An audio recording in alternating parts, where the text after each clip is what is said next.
Welcome back. Barack Obama will be the nation's 44th president come January, and here to talk about that is our panel of experts, our political analyst, Brian Flaherty, our Republican, Doobie McDowell, our Democrat, and making his Face the State debut is blogger Chris Bigelow, also known as Genghis Khan. He runs really the state's preeminent political website, ctlocalpolitics.net.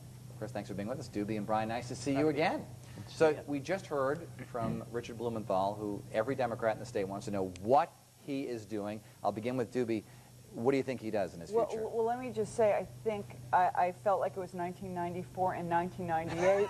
Again, just because I had sat in your seat many times and asked the same questions of Richard Blumenthal, and that's a testament to the fact that he is a preeminent Democrat and people have been interested. I've always assumed, and I don't, I'm not his close friend who he's confiding in, but I've always assumed he's interested in the U.S. Senate.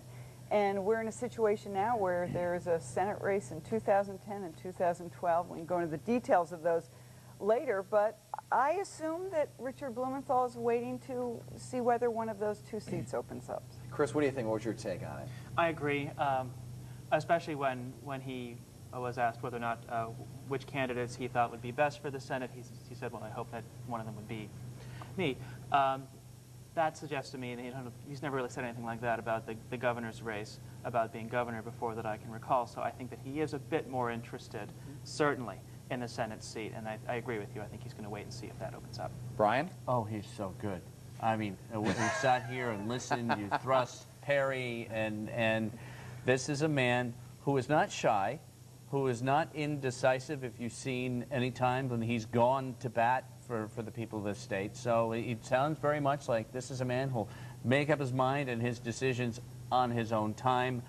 I'd have to say also that the Senate, I just see him more going for the Senate option. He's had lots of opportunities to run for governor that he probably could have dominated the Democratic field and hasn't done so. But, you know, if he calls me for advice, I'll tell him what I think. Yeah, and let me just add, I mean, he's been Attorney General since 1990. There have been, as Brian just said, many opportunities to run for governor.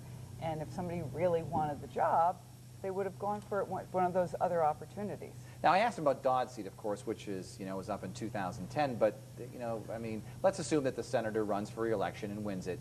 Is it possible that Mr. Blumenthal may run for Attorney General again to run for Senate for Lieberman's seat in 2012? Chris? I think it's absolutely possible.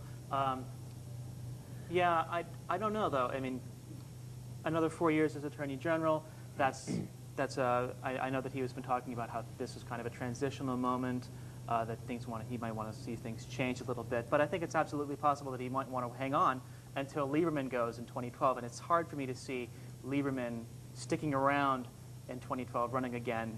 I don't see him winning, even if he does. Do you agree? Well, since Chris is really a blogger, I'll just blog my response, which is ditto, and leave it there. Right.